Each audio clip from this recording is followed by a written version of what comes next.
Hai, Assalamualaikum dan selamat datang ke NJ TV.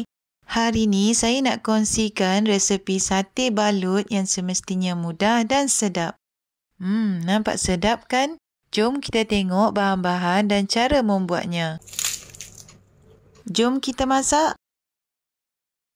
Mula-mula kisar halus 3 ulas bawang merah, 3 ulas bawang putih, 1 inci halia, 1 inci lengkuas, 3 batang serai, 1 sudu besar biji ketumbar, 1 sudu besar jintan putih, 1 sudu besar jintan manis dan air.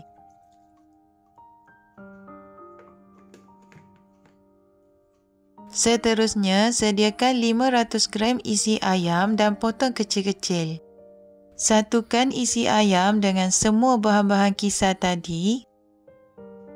4 sudu besar gula, 1 ke 2 sudu kecil garam halus, setengah sudu kecil ajino, 1 sudu besar serbuk kunyit dan gaul sebati semua bahan-bahan ni.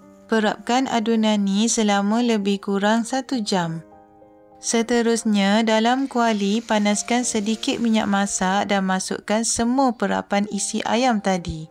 Goreng isi ayam sehingga betul-betul kering.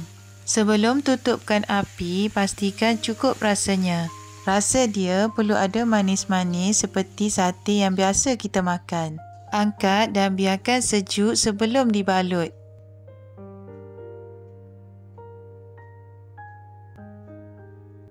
Untuk membalut sate balut kita, sediakan gam tepung dahulu. Satukan tepung gandum dengan sedikit air dan kacau sebati.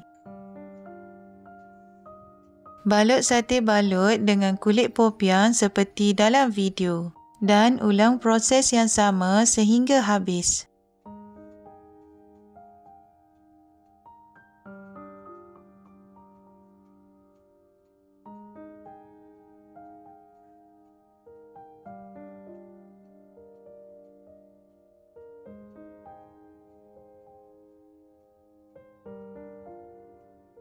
Untuk 500 gram isi ayam, saya dapat 18 biji sate balut.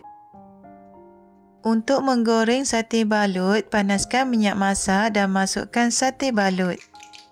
Goreng sate balut dengan api sederhana sehingga kuning keemasan.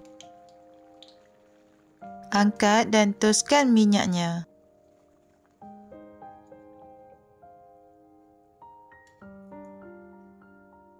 Alhamdulillah, sate balut kita dah siap. Saya hidangkan sate balut dengan kuah kacang, nasi impit, timun dan hirisan bawang merah. Untuk resepi kuah kacang, boleh rujuk video saya yang sebelum ni. Okeylah, jangan lupa mencuba dan kita jumpa lagi di video-video saya yang lain. Assalamualaikum dan bye-bye.